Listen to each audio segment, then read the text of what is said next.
Match retour, 43 700 spectateurs. Bordeaux, il y a 2 jours, a éliminé Milan. Le Paris Saint-Germain a l'occasion de sortir un autre grand du calcio, Parme. Malheureusement, le PSG jouera sans Youri Djorkaeff.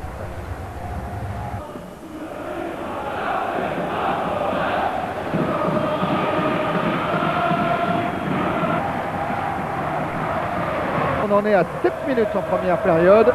Toujours 0-0 au Parc des Princes. Colleter. Et pour Nouma qui s'est encore bien engagé. Qui va chercher le penalty. Et qui va l'obtenir. Penalty en faveur du Paris Saint-Germain. Un Paris Saint-Germain sevré en championnat, mais qui en obtiendra en Coupe d'Europe.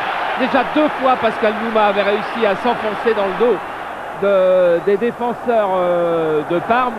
Cette fois-ci c'est la 3e et regardez bien Rai comme il va avoir du mal à poser son ballon. Il y en a déjà 2 qui sont venus, je dirais, un petit peu l'embêter. Voilà, maintenant il va être à peu près tranquille. Rai contre Bucci. En tête-à-tête face à l'Italien pour remettre les 2 équipes à égalité sur l'ensemble des matchs aller et retour. Et oui! Et le Paris Saint-Germain, après 8 minutes, mène 1-0. C'est-à-dire que le retard est déjà refait, mais on sera seulement dans plus d'1 heure si par exemple le retard n'est pas refait trop tôt, car c'est toute la phase du match qui va être changée maintenant. Et regardez comme le pied est ouvert au dernier moment et que Bucci, qui avait choisi d'attendre, eh bien cette fois-ci n'a plus aucune chance. Et sur le banc, on avait bien guetté le tir de Rai. Regardez les duels. Oh là là, Antoine Gotti, Méli et Roche et Baggio. Oui, avec les coups de franc de Stoïkov, les murs à 2 me paraissaient un petit peu légers, il a gonflé. Stoïkov qui va chercher la frappe, renvoyé par le mur, mais ça a fait des dégâts. C'est Fournier qui est au sol, hein, oui. Et Bernard Lamao, qui avait vu le coup de franc avec 2 hommes au mur sur sa droite, a demandé, alors que c'était quasiment la même position, d'en mettre 4 de ce côté-là, car il avait certainement senti que Stoïkov avait envie de la jouer seule et de la frapper, ce qui est le cas. Ça va pour Fournier, hein. Il a masqué sa main en restant au sol, en fait. Le but! Oh là là, incroyable! Le but d'Alessandro Melli. Sensini est heureux, l'Argentin, mais c'est Melli qui permet à Parme d'égaliser. Voilà comment on retourne complètement une situation.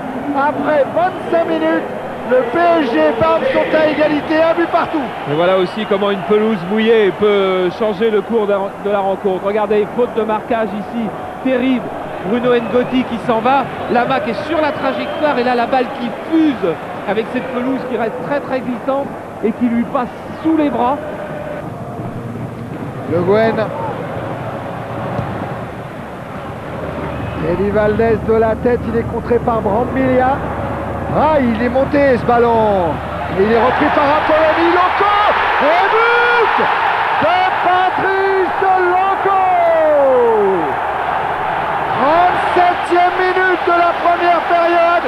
Et l'espoir revient côté PSG qui mène 2-1. Et c'est vrai qu'on n'a pas souvent vu des défenses italiennes faire une faute de ce genre-là pour laisser le but aux rôdeurs locaux. C'est d'abord Rai qui s'est beaucoup battu, et la Moussi qui fait une faute, qui revient dans son camp. Patrice Loco rôde et il va chercher du pointu. Je crois que ça doit être du pointu à peu près, juste devant lui, sur la gauche de Moussi. 2-1, mais le PSG a besoin d'un but pour se qualifier et pour le moment il est toujours éliminé.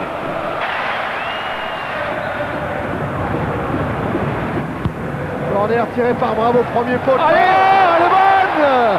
Elle est sortie par Moussi. La reprise de Fournier avec un corps. Penalty. Oui, monsieur Sanel. Penalty pour faute sur Laurent Fournier. Une faute d'Apolloni qui est venu reprendre le pied de Laurent Fournier. Sous cet angle-là, on ne sort pas à 100%. Non, on n'est pas sûr. Non. Voilà. Rai face à Bucci. Oui. Le même Mais Bucci ne regarde pas suffisamment Canal et il ne sait pas que Rai a tiré tous ses pénaltys à cet endroit-là. Au même moment, au même millième de seconde, Luis Fernandez, il ne veut pas regarder. Bon, il va se retourner quand même. Non, il ne se retourne pas, il ne le voit toujours pas. Voilà, ça y est. Ah, c'est génial. Il l'a pas vu, il l'a pas vu. Les 5 dernières minutes. Bucci au milieu du terrain pour jouer ce coup franc avec 2, 4, 6 Italiens tout de suite à l'entrée de la surface de réparation. Apolloni frappe. Inzaghi capté par Bernard Lama. Monsieur Sandelsi, c'est fini.